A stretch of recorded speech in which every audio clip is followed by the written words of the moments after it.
Hello and welcome to part 3 of our beginner's guide. This time we will look at Town Hall level 3. This is a level where two very important elements are added to the game, clans and the laboratory.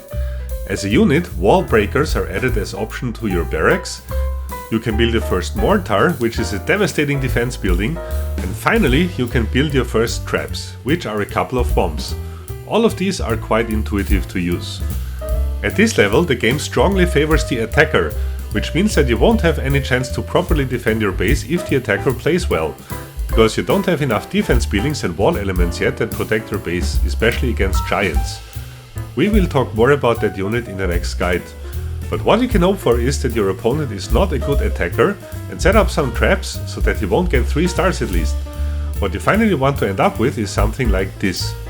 Defenses cover each other. Unfortunately, you still don't have enough wall elements for offering proper protection, but at least you have 1 or 2 enclosures that protect a big part of your base from any initial ground attacks. At Town Hall level 4 and 5, new additional wall elements will allow you to build more separated compartments. These will eventually become a fundamental element of your base design.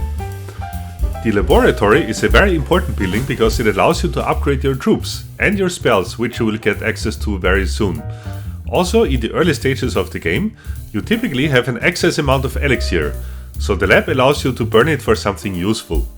Later on, wall elements can be upgraded by using either gold or elixir, so then you usually don't have this issue anymore.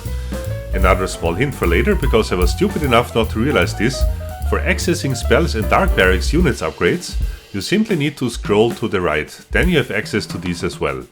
Besides the laboratory, you should also aim to rebuild the clan castle as soon as possible. The reason is that it is immensely useful to be part of a clan.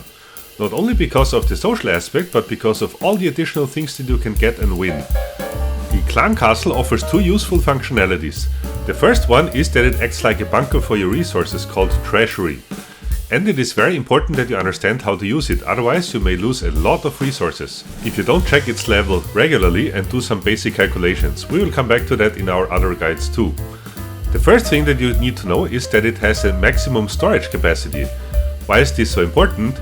So let's say if your treasury has a maximum elixir capacity of 1 million and it is half full already, so 500k elixir are already in there.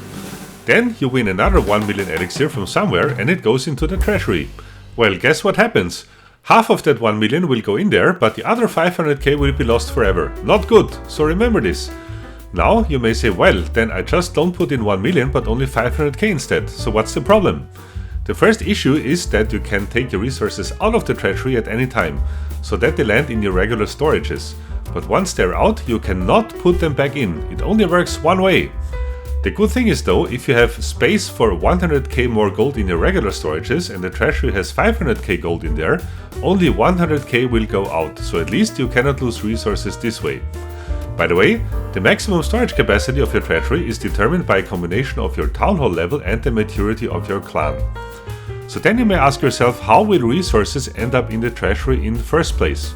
The answer is they end up there when you collect rewards from certain activities. These activities are Clan Wars, Clan Games and the Star Bonus. We will cover Clan Wars and Clan Games in another guide, but we need to talk about Star Bonus. Every day you get an additional reward if you accumulate 5 stars from your multiplayer battles. So for example, if you win 1 attack with 3 stars and 1 with 2 stars, you already got it as a daily reward.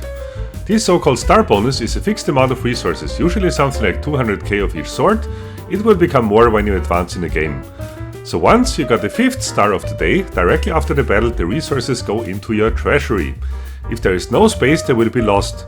So often the capacity of your treasury will be much larger than your 5-star bonus. So if you empty it once in a while, you won't have any issues. But when you get Clan Game and Clan War bonuses too, it fills up really quickly.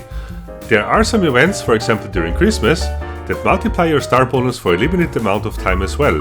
And finally, your star bonus gets multiplied by 4 for a few days, once your town hall just got upgraded to the next level.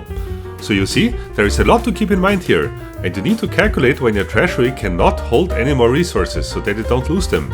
Before this happens, you need to collect at least some of your stash into your regular storages and use them. Typical ways of using your excess resources is to invest them into wall upgrades or research with your laboratory. So besides the treasury, your clan castle also holds another important function. It accommodates reinforcements that your clanmates can donate to you. The higher the level of the clan castle, the more housing space can be provided. At one point, also spells can be accommodated. You can specify which reinforcements you want your clanmates to donate. A dragon, archers or giants, it's up to you really. At this stage of the game, I would recommend you to ask for archers. I will show you examples later on why this can make sense. These reinforcements then can be used for defending your base when you are attacked, or you can use them for your own attacks. If they're used up, you need to ask for them again, but if you don't deploy them during an attack, or if they survive an attack on your home base, they will go back into the clan castle. So here's the clue. Even if you yourself are at quite low level yet, your clanmates can donate units of extraordinary power for you for your clan castle. Even units that are way advanced for your level, and that can really make all the difference in an attack or a defense of your base. So this is a tool that you should really learn how to take advantage of. It goes hand in hand with being part of a good clan. So what is a good clan? Besides language and time zone preferences, most players would consider a good clan as full of active members. The rest actually depends on your playstyle. There are competitive clans, there are clans friendly to noobs, and there are casual clans. In the very beginning, just look for an active clan that speaks your language. In case you shouldn't like it, you can always change later. Things will also get exciting if your clanmates are engaged in clan wars, raid weekends or clan games, but we will speak about that in another guide.